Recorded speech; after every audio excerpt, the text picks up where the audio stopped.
The clock on the city tower struck 4 as I ran down the sidewalks of Auburn, jumping over puddles. The rain had ended only half an hour ago, and the air was filled with the smell of wet asphalt. I was late for family dinner again. Mom would be furious. But what could I do?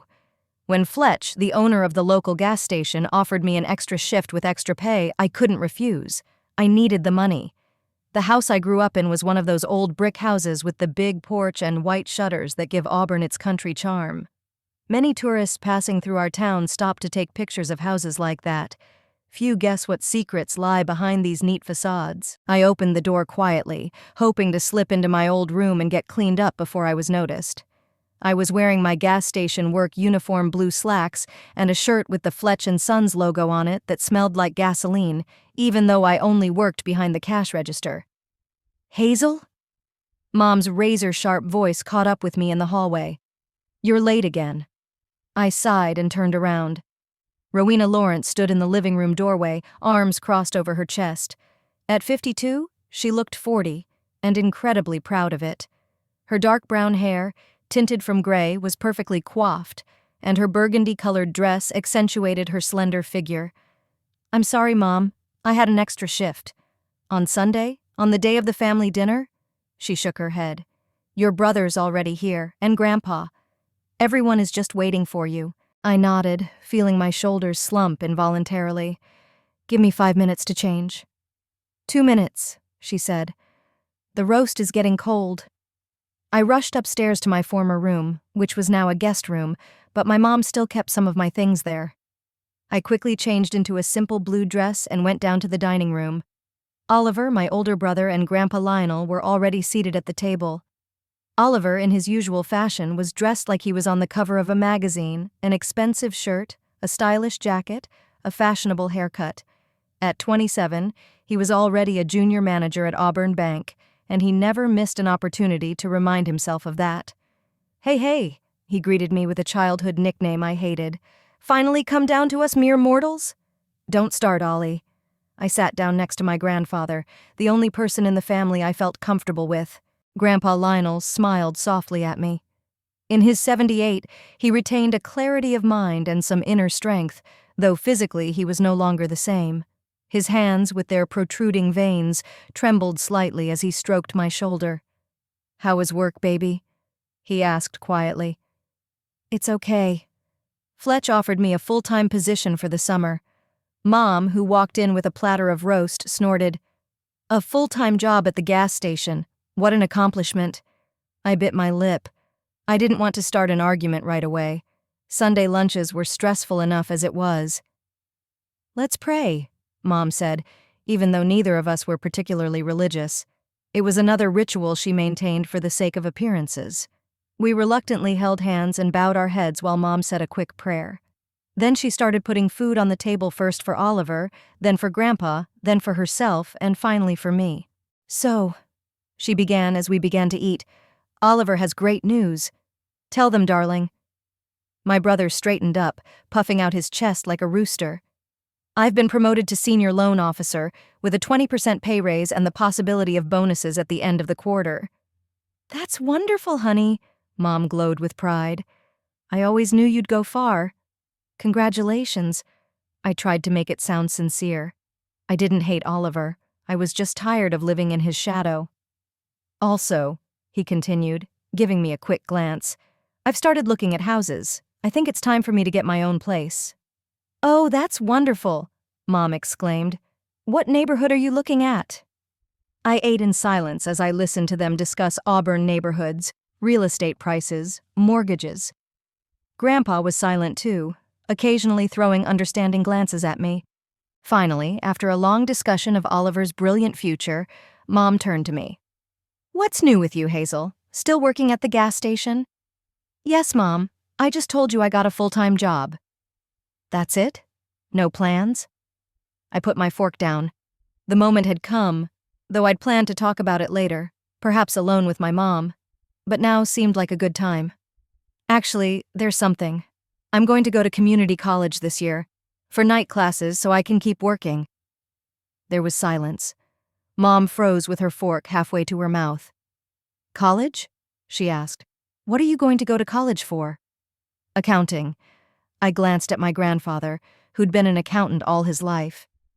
I have a flair for numbers, and it's a stable profession. Oliver snorted. An accountant? Seriously, hey? You barely graduated high school. I graduated with good grades, I countered. I just didn't advertise it, unlike some people. How are you going to pay for school? Mom asked, her voice sounding suspiciously calm. We can't afford it. I know. I've saved enough for the first semester. From now on, I'll combine work and school. Saved up? Mom's eyebrows went up.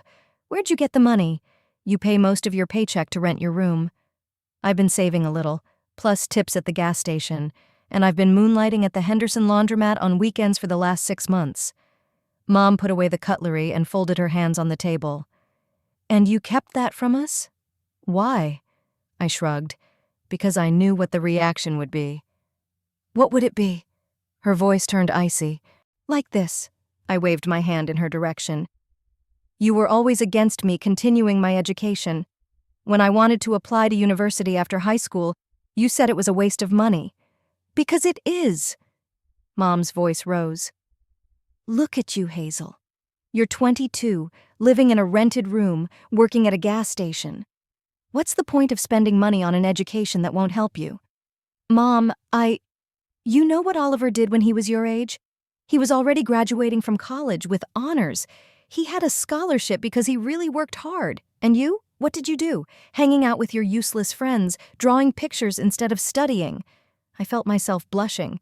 My hobby of drawing had always been a subject of ridicule in my family. It's not my fault I couldn't get a scholarship, I said quietly. And I didn't ask you for money. I saved it myself. Money you could have spent on something useful. On decent clothes, for example, so you could get a proper job, or put a down payment on your own place like Oliver. Education is something useful, Mom. For someone like Oliver, yes, he always knew what he wanted. But you just grab the next idea that comes into your head and then you throw it away. I clenched my fists under the table. That's not fair. I've never dropped anything important. You haven't? What about that photography course you signed up for and quit after a month, or the bookstore job you got fired from? I didn't get fired. I quit because the owner was harassing me. My voice trembled. You're always making excuses. Mom shook her head. It's always someone else's fault. You never take responsibility.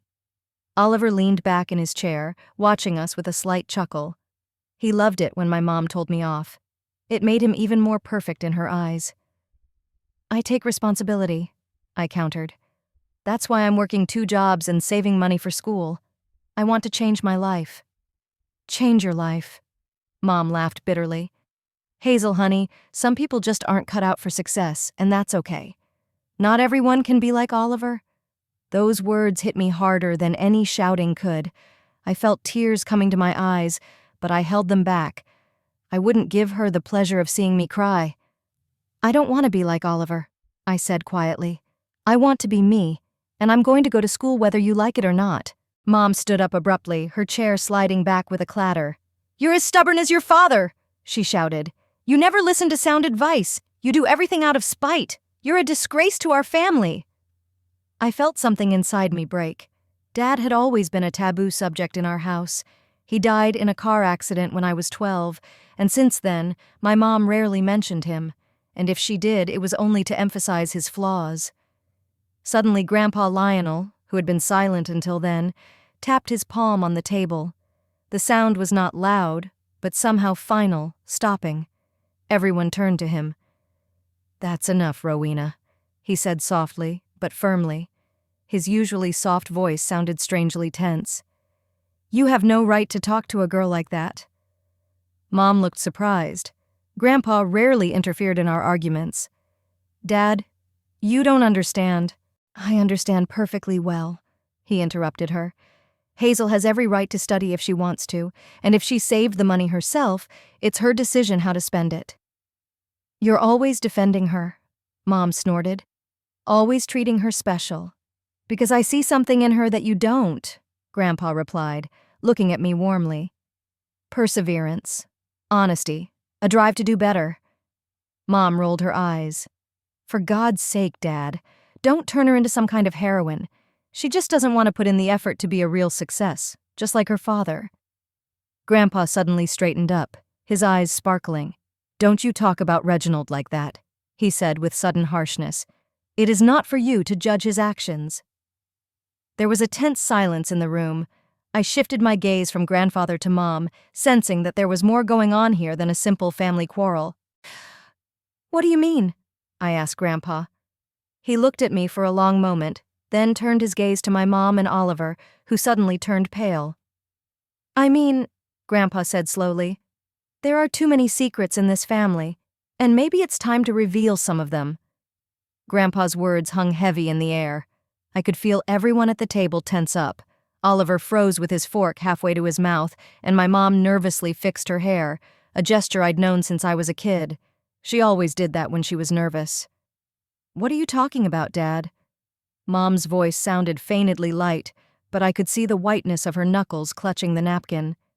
Grandpa Lionel rose slowly from the table.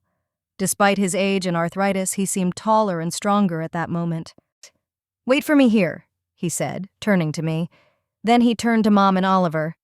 "You're not going anywhere either. I think this conversation is long overdue."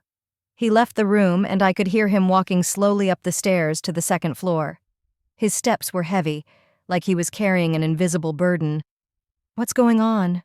I asked, shifting my gaze from my mom to my brother. Oliver was suddenly very busy with his plate, carefully cutting the meat into small pieces. Mom pressed her lips together.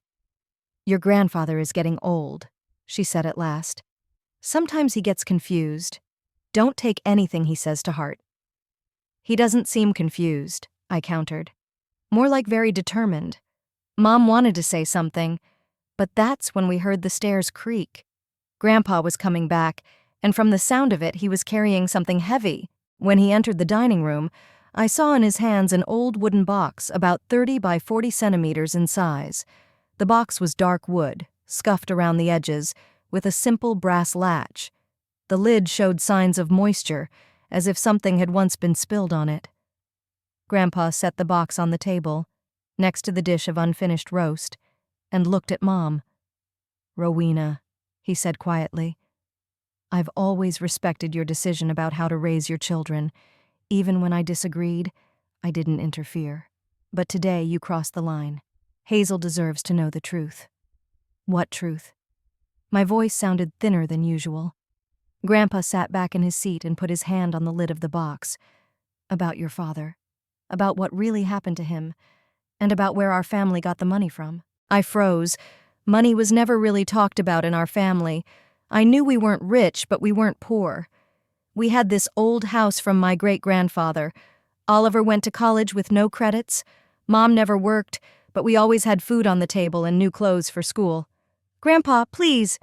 Oliver's voice sounded strained. "Let's not—" "Shut up, boy." Grandpa cut him off abruptly, and I was surprised at the tone. He was usually infinitely patient with both of us. "No more lies." He opened the latch of the box and lifted the lid. Inside were neatly folded stacks of papers, some folders, envelopes, and— I blinked, not believing my eyes. Money. Old bills tied with faded rubber bands. "What's this?" I asked, pointing at the money. "It's what's left of the $150,000 your father stole from the Auburn Bank 15 years ago," Grandpa replied calmly. I felt the world around me begin to spin. Stole? My father is a thief? But he was killed in a car accident. His car went off the road in a ravine near Auburn. That's what they always told us. "You're lying," I whispered, though I knew Grandpa had never lied to me. "No, Hazel." He shook his head. "I'm not lying. Your father didn't die in that accident. There was no body there at all, just a wrecked car. He faked his death and got away with most of the money." I looked at my mom, looking for a rebuttal, but she sat there with her eyes down, pale as chalk. Oliver was silent too. "Did you know?" I asked them. "Did you both know that Dad wasn't dead?" Mom nodded slowly. "We didn't want you to grow up knowing that your father was a criminal," she said quietly. "We thought it would be better this way.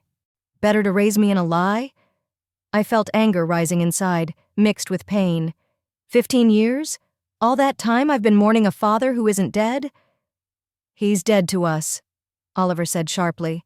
After what he did. Grandpa pulled an old newspaper clipping out of the box and placed it in front of me. The headline read, "Assistant Bank Manager Missing After Theft." The date on the paper was May 5th, 2010, exactly 1 week after my father's accident. The police suspected that the accident was staged, Grandpa explained, but there were no security cameras on that road, and the body was never found. Officially, the case remained open, but the active search stopped after a few months. I ran my eyes over the article.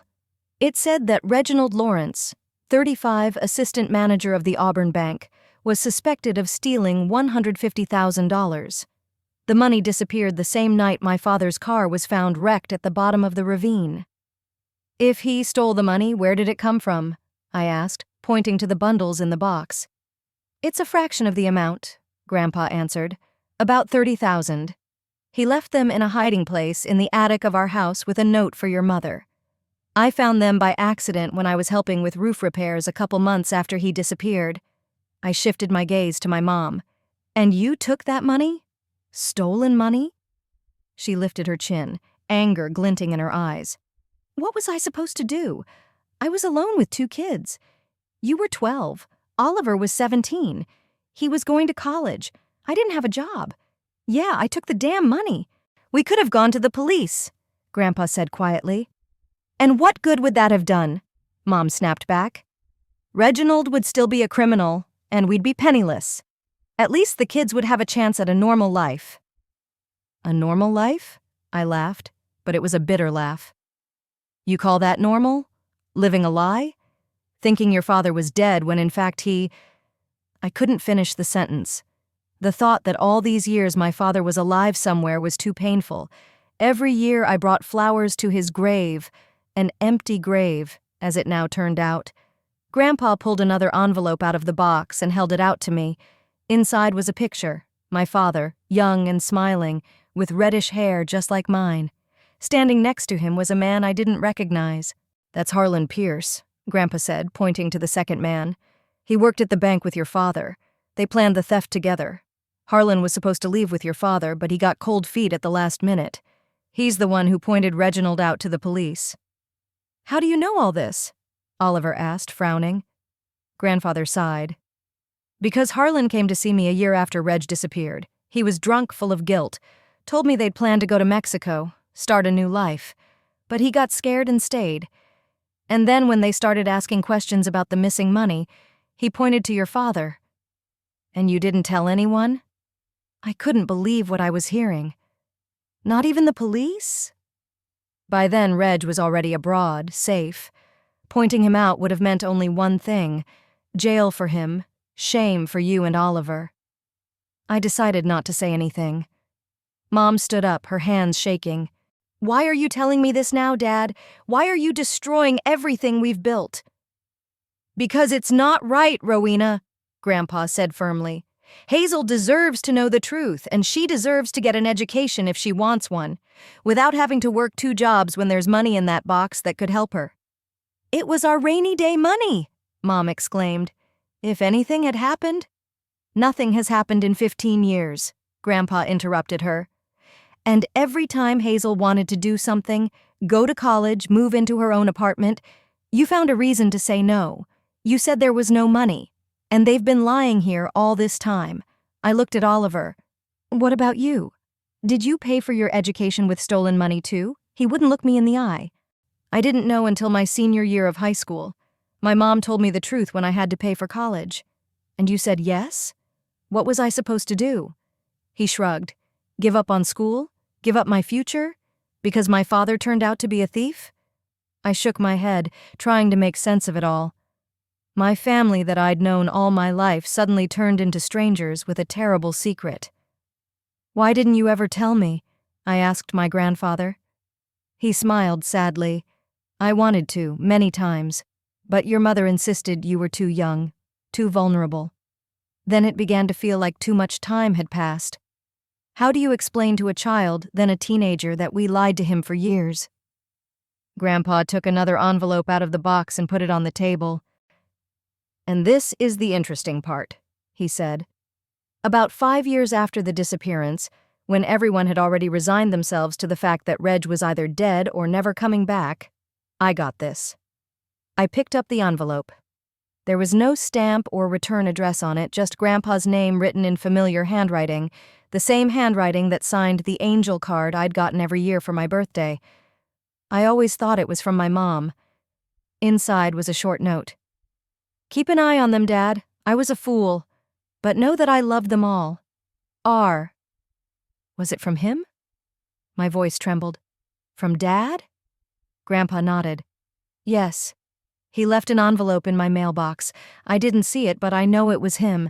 And I think the cards you get every year are from him too, I finished, tears welling up in my eyes. Mom jumped up, her face contorted with anger. "Did you know? You knew he was coming here and you never told me?" "I didn't know for sure," Grandpa answered calmly. "But I guessed. And no, I wasn't going to tell you. You would have called the police." "Of course I would have," she screamed. "He's a criminal. He abandoned us." "He left you the money," Grandpa remarked. And apparently he never stopped caring about Hazel, sending her postcards. I stared at the box full of secrets. Everything I'd believed about my family, about my father, about my childhood. It was all a lie. "I want to know everything," I said firmly, looking at my grandfather. "Every detail. How did it happen? Why did he decide to steal the money? What happened afterward?" Grandpa nodded. "I'll tell you what I know. Your father worked at Auburn Bank as an assistant manager. He was always ambitious, wanting more for his family. But the paychecks weren't enough, especially with the kids growing up. Your mother wanted Oliver to go to a good college, and it was expensive." "Don't put the blame on me!" Mom was outraged. "I'm not blaming anyone, Rowena," Grandpa replied calmly. "I'm just telling you the facts. You wanted the best for the children, that's natural." But the pressure on Reg was intense, and when Harlan came to him with a plan, he agreed. "What plan?" Oliver asked. He looked pale but interested. They had discovered a bug in the bank's security system. At some point, during a software update, it was possible to transfer money so that the transaction would not be traceable. They planned to take the money, fake Reg's accident, and then meet in Mexico and start a new life with new names. But Harlan got cold feet, and Reg had already set things in motion. I pondered what I'd heard. My father, who I'd always thought was a good man, had turned out to be a thief, ready to abandon his family. But at the same time, he seemed to have continued to care for us from afar. "And this money," I pointed to the bundles in the box, "has been lying here all these years? Why didn't you use them?" "I wanted to," Grandpa said. "Offered your mother to spend it on your education when you graduated from high school. But she refused." "Aha! Because we couldn't explain where we got the money from all of a sudden," Mom exclaimed. "What would we tell people? That I found it under the bed?" "You could say it was my inheritance," Grandpa shrugged. "Or insurance. There's always a way." "What if someone had started digging? If the authorities got interested?" Mom shook her head. "No, it was too risky. We decided to use the money only as a last resort." "And my education wasn't such a case?" I asked bitterly. Mom averted her gaze. "We had already spent most of it on Oliver's education. I was afraid that if we started spending too much, someone would notice," Grandpa finished for her. "But it's been 15 years, Rowena. The case is long closed. No one's going to investigate where Hazel got the money for community college." I looked at them all. At my mom, whose face was contorted with a mixture of fear and anger. At Oliver, who avoided my gaze. At Grandpa, who looked tired but determined. My family. A family built on lies and stolen money. "How much is left in there?" I asked, nodding at the box. Grandpa hesitated. "About 15,000. We spent some of it to repair the house a few years ago when the roof leaked, and as your mother said, on Oliver's education. 15,000. More than I could save in 2 years of working at a gas station and a laundromat. Enough to pay for an entire community college course, with books and everything." "I want it," I said firmly. "It's my father's money, and I'm just as entitled to it as the rest of you." Mom opened her mouth to object, but Grandpa raised his hand, stopping her. "She's right, Rowena. Hazel deserves her share, and she wants to spend it on education, the most sensible thing to do with that money. And if the police won't come looking for 15 years after the theft, Grandpa said tiredly. Especially when the money is going toward college tuition. He closed the box and slid it toward me. Take it. It's yours, along with all the papers and pictures. Maybe they'll help you understand your father better. I put my hands on the lid of the box, feeling the weight of the past weighing on my shoulders. Inside was not only the truth about my father, but also money that could change my life. Money obtained through dishonest means. Stolen money. Would I be able to accept it? I need to think about it, I said quietly. Of course. Grandpa nodded. No one's rushing you into a decision. Oliver finally looked up and looked at me. You know, he said with sudden sincerity, if I'd known you really wanted to study, I would have helped you. You didn't have to work 2 jobs. Really? I couldn't hide my sarcasm. What about all those times you laughed at my unrealistic dreams? At least he had the decency to look ashamed. I just, didn't want you to get your hopes up for something that might not come true. Or didn't want me to accomplish something on my own. I shook my head. It didn't matter. I have a chance now, and I'm going to take it. I stood up from the table, holding the box tightly. I have to go. I need to think about all this. Hazel. Mom took a step toward me. Please understand. We meant well. We wanted to protect you. From the truth? I grinned bitterly. Well, good job. For 15 years I've been living a lie. Now I needed time to figure out what I knew about my family was true and what wasn't. I turned to my grandfather. Thank you for finally telling me. He nodded. There was sadness and understanding in his eyes. I should have done this a long time ago. I'm sorry, Hazel. I walked out of the house with the box in my hands, feeling the cool evening air wash over my heated face. The world around me seemed different, like I was looking at it through cracked glass. Everything I knew about my family, my past, my father, all of it had changed overnight. It was a long walk back to my rented room, and an even longer journey to realize who I was now that I knew the truth. But one thing I knew for sure was that I would no longer let lies define my life. The drive home seemed endless. The box in my hands grew heavier with each step, and it wasn't because of its physical weight. The truth was much heavier than any material thing. My rented room was in an old 2-story house divided into several apartments. The landlady, Mrs. Ortiz, lived on the first floor and rarely bothered the tenants if they paid on time. I climbed the creaky stairs, careful not to wake any of the neighbors, and closed the door behind me. The room was small, a bed, a desk, a dresser, and a tiny refrigerator in the corner. But it was mine, the first place I could call my own. I set the box on the table and stared at it for a few minutes, hesitant to open it again. Finally, gathering my courage, I lifted the lid. In the dim light of the desk lamp, the contents of the box looked even more surreal. Stacks of money, faded photographs, documents, evidence of a life I knew nothing about. I picked up one of the photos. It was of my father, very young, perhaps a little older than I was now. He was standing outside this very house I grew up in, hugging my mom with one arm. She looked happy, with a rounded belly, pregnant with me. Oliver, then a little boy, was holding his dad's other hand. We looked like a normal happy family. No sign that a few years later my father would decide to rob a bank and fake his own death. I put the picture down and picked up the other one. This one showed my father with my grandfather, sitting on the porch with fishing rods. I had never seen these pictures before. My mom put away all the pictures of my dad after he died, said it hurt her too much to look at them, or maybe it hurt her to look at them, knowing the truth. The phone rang.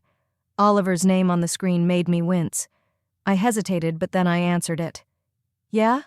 Hey. My brother's voice sounded unusually soft. Are you okay? How do you think? I couldn't help my bitterness. I just found out that my whole life had been built on lies. Not your whole life, he countered. Just some of the details. Some details? I laughed. Oliver, my father isn't dead. He's a criminal who got away with stolen money, and you and Mom knew that and kept it from me. I wouldn't call it some details. He sighed. Look, I know you're angry, and you have every right to be, but we really wanted what was best for you. For who? For me or for you? There was a pause. For everyone, he finally said. Imagine what it would be like to grow up knowing that your father was a thief who abandoned the family. How would you feel? What would you tell your friends? I closed my eyes. Oliver was right about one thing. It wouldn't be easy, but still better than living a lie. I could handle the truth, I said quietly. Kids can handle the worst. Maybe. But Mom decided otherwise. And when I grew up, why didn't anyone tell me the truth afterward? Another pause. It was too late at first. How do you explain to a teenager that we lied to him for years, and then... He hesitated. Then what? Then you started talking about college, about moving away. Mom freaked out. Of what? That you'd draw attention to yourself, Oliver admitted reluctantly. That someone might start asking questions about our family, about money. I sat on the edge of the bed, realizing what he meant. Was that why she'd been so resistant to my wanting to study? Not because she didn't think I was capable, but because she was afraid the truth about my father would come out. Yes, he answered quietly. She was always afraid that the past would catch up with us, that if you started to stand out, someone might take an interest in our family, might remember an old case, start digging. And that's why it was easier to keep me in the shadows, not give me a chance at an education, a better life. Mom thought she was protecting us all. I shook my head even though he couldn't see it. No, Oliver, she was protecting herself, her secrets, her comfort. It's not fair, Hazel. Unfair? My voice got higher. You know what's unfair? That you got your education on stolen money and I had to work 2 jobs to save up for 1 semester of college. I didn't know, he exclaimed. I swear I didn't know your mom wouldn't give you money to go to school. When I found out the truth about Dad, I was already in college. Mom said she had been saving all these years to give me an education. I believed her. I sighed. Maybe Oliver really didn't know. He'd always been Mom's favorite, and she could easily manipulate him. Okay, let's say you didn't know. But now you do. What are you going to do about it? What do you mean? Are you going to keep living a lie? Pretend that Dad's dead? Hide where we got the money from? What else is there to do? I could hear the confusion in his voice. The truth doesn't help anyone, Hazel. It'll only hurt them. It's already helped me, I said firmly. Now I can go to school without worrying about money. And most importantly, I know the truth about my family, however bitter it may be. What are you going to do with that truth? He asked cautiously. I wondered. What am I going to do? Tell everyone in Auburn that my father is alive and a criminal? Of course not, but I didn't want to keep living a lie either. I haven't decided yet, I answered honestly. But what I do know is that there will be no more lies between us, Oliver. No more secrets. No more secrets.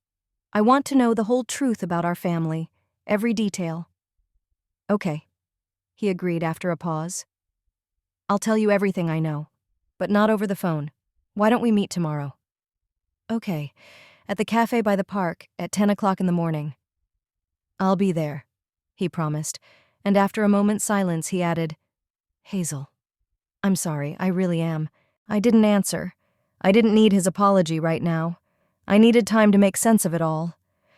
After the conversation, I couldn't sleep for a long time. My thoughts revolved around my dad, my mom, the whole theft thing. I tried to remember if there had been any signs, any hints of the truth all these years. Something I might have noticed but missed. And yes, there had been those moments. My mom's strange reaction when I found an old picture of my dad one day and asked her to tell me more about him. Her reluctance to talk about his work, about what he was like. Always just general phrases. He was a good man. He loved you both. No specific stories, no details. Or the way Grandpa would sometimes look at me sadly, especially when I talked about my dreams, about wanting to see the world outside of Auburn. I understood now. He saw me as a father, his ambition, his desire for more. And then there were the cards. Every year for my birthday, I got a card from my guardian angel. No return address, just short wishes and a signature. My mom always waved it off, saying it must be from some distant relative. And it was he, My father, who had followed me from afar all these years. In the morning, I woke up with a heavy head, but with a clear understanding of what I needed to do. I took the money out of the box and counted it. Grandpa was right. There was a little over $15,000 in there. Enough to pay for a full course load at the community college, and even have some left over for textbooks and other expenses. Taking the money, I went to the bank and opened a new account. I decided it was best to keep this money separate from my regular savings. The teller didn't ask any questions about the origin of the cash. To her, it was just a young girl's savings. After the bank, I drove to Auburn College and applied to the evening accounting department. The dean, an older woman with kind eyes, looked over my high school grades and nodded approvingly. "Your math scores are good, Miss Lawrence. I think you'll do well in the program." "Thank you." I felt a surge of pride. My mom may have thought I was incapable, but out here in the real world, my efforts were appreciated. "Classes start in 2 weeks," the dean said, handing me a schedule. "Welcome to Auburn College." As I walked out of the college building, I took a deep breath. For the first time in a long time, I felt in control of my life.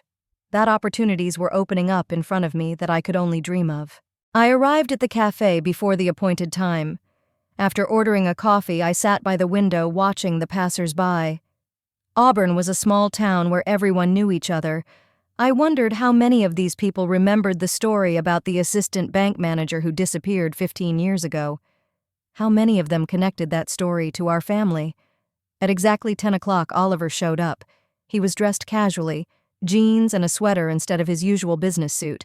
It reminded me of when we were kids and he wasn't trying to make himself seem more important than he was. "Hi." He sat down across from me, avoiding a direct stare. "How are you?" "Better than yesterday," I answered honestly. "I applied to college. I start in 2 weeks." His eyebrows rose. "That fast? Have you decided about the money yet?" "Yeah, I took it. After all, if my father left them for us, I have as much right to them as you do." He nodded. "Fair enough, but aren't you afraid?" "Of what?" "Of what Mom was always afraid of, that someone might start asking questions." I shrugged. "It's been 15 years, Oliver. No one's going to wonder where I got the money for community college. This isn't Harvard." "You're probably right." He tapped his fingers nervously on the table. "Look, I want you to know that I'm happy for you. I really am. You deserve a chance at a better life." "Thank you." I looked at him carefully. "You know, I always thought you thought I was a loser, that you liked being the successful brother who made me look pathetic." He crinkled his nose. "I was an idiot. An arrogant idiot. I liked feeling superior to you, and that's terrible. I'm sorry." "Why did you like feeling better so much?" Oliver hesitated, twirling the napkin in his hands. "I guess because I've always felt guilty. For getting an education with stolen money, for agreeing to live a lie. If I could convince myself that you're just less capable, less ambitious, I wouldn't have to feel so guilty for having opportunities that you don't." His honesty surprised me. I never thought Oliver was capable of such introspection. "Thank you for your candor," I said. "And I accept your apology. But if we're going to have a clean slate, I need to know the whole truth. Everything you know about Dad, about the theft, about what happened afterward." He nodded. "I'll tell you everything I know, but it won't be much. Mom never liked to talk about it." For the next hour, Oliver told me what he knew. About how Dad always felt stuck in a small town, in a mediocre job, how he dreamed of more. For himself, for us. About how one night, shortly before the accident, he came home unusually agitated and had a long talk with my mom in the kitchen, thinking the kids were asleep. "I've been eavesdropping," Oliver admitted. "Not everything, of course, but enough to know that Dad was planning something big, something that would change our lives." At the time, I thought maybe he'd been offered a promotion or won the lottery. I was a stupid kid. He also told me about how his mom explained the truth to him years later. How she cried, saying she had no choice, that she had to take the money to provide a future for her children. "She really loves you, Hazel," Oliver said quietly. "It's just that she's confused. Too long she's lived in fear of the truth coming out, that we'd all be punished for what Dad had done." I stayed silent, thinking about what he said. Maybe he was right. Maybe Mom did think she was doing the right thing. But that didn't change the fact that she had lied to me my whole life, that she robbed me of the opportunity to know the truth about my father, about my family. I don't know if I'll ever be able to fully forgive her, I said honestly. But I'll try to understand. Oliver nodded. That's all I ask. I want you to know that if you need help with your studies or anything else, I'm here. I want to make up for my mistakes. Thank you, I smiled weakly. But I need to do this on my own. Prove to myself that I can. I understand that, but the offer still stands. We finished talking, and Oliver left. He had to go to work. I stayed in the cafe, staring out the window at the streets of Auburn, which suddenly seemed different. It was as if the veil had fallen from my eyes, and now I saw the city for what it was, with its secrets, its stories, its unspoken truths. I thought of my father, a man I hardly remembered. Was he a bad man? A thief who abandoned his family? Or just a desperate man who made a terrible mistake and then found no way back? I didn't know. Probably never would. But at least now I had a chance to form my own opinion based on the truth, not a made-up story. In the evening, I decided to visit my grandfather. He had lived alone in a small house on the outskirts of Auburn since Grandma died 10 years ago. When I knocked, he opened the door almost immediately, as if he'd been waiting for me. Hazel, he smiled. Come on in, baby. His house was cozy, filled with books and old pictures. Here, unlike my mom's house, there were pictures of me and my dad, in plain sight, not hidden. I've applied to college, I said as we sat in the living room with cups of tea. I start school in 2 weeks. That's wonderful. His eyes shone with pride. You're going to be a great accountant. You've always had a bright head for numbers. Like Daddy? Grandpa nodded. Yes, like him. He loved math, too. Could have been a good accountant if he'd gone to school. But he always wanted quick results, didn't have the patience for the long haul. Was that why he decided to steal the money? Grandpa sighed. In part, that's partly. But there were a lot of factors involved. Pressure from your mom, who wanted a better life for the kids, his own ambition, an opportunity that seemed too good to pass up. Are you angry with him? I asked quietly. I've been angry for a long time, Grandpa admitted. Angry that he betrayed my trust, that he abandoned you, that he took the easy way out instead of the honest way. But over time, I realized that anger doesn't change anything. He made his choice, and he has to live with the consequences, like the rest of us. Did you ever, see him? Afterward? Grandpa shook his head. No, just that note I showed you. I think he comes in secretly, leaves postcards and leaves, doesn't want to take any chances. You think he's still in Mexico? He could be, or somewhere else. It's a big world. We were silent for a moment, each of us lost in our own thoughts. Grandpa, I said finally, thank you for telling me the truth. It wasn't easy, I know, but it means a lot to me. He took my hand in his skin warm and wrinkled. I should have done this a long time ago, Hazel.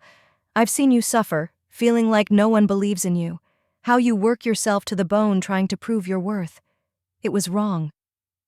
But things will be different now. I squeezed his hand. I know the truth now, and I can build my life on that truth, not on lies. He smiled. Yes, baby, things are going to be different now, and I'm so proud of you. We talked for a long time, about the past, about the future, about what this new truth meant for all of us. I felt a new bond grow between us with every word, a bond based on honesty and mutual respect. As I was leaving, Grandpa stopped me on the doorstep. Hazel, he said seriously, whatever you decide to do with this truth, remember one thing. It's your story. You have the right to tell it or keep it to yourself. No one can tell you what to do with it. I nodded, realizing the depth of his words. I know, Grandpa. Thank you. The next day I went to see my mom. She looked gaunt, her eyes red from crying. When she saw me on the doorstep, her face lit up with hope. Hazel. She made a move to hug me but stopped, unsure of my reaction. Hi, Mom. I stepped forward and hugged her myself. Despite everything, she was still my mother, and I knew that in her own way, she loved me.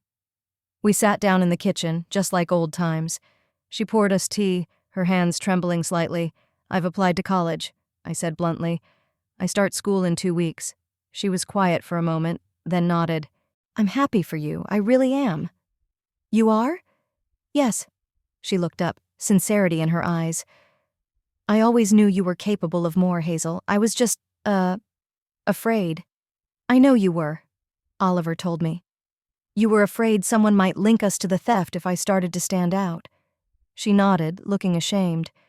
It sounds so silly now. But back then, it seemed like a real threat then. I was so afraid of losing everything, the house, the reputation, you and Oliver. You're not going to lose me, Mom, I said softly. But we need to set some new rules. No lies between us. No secrets. I want to know the truth about my family, even if it isn't pretty. She nodded, tears glistening in her eyes. I agree. No lies. And I want you to support my decision to study. This is my chance for a better life, and I deserve it. Of course you do. She reached across the table and took my hand. I will always support you, Hazel. And I'm proud of you. Proud of your strength, your determination. You're so much stronger than I've ever been. I squeezed her hand in return,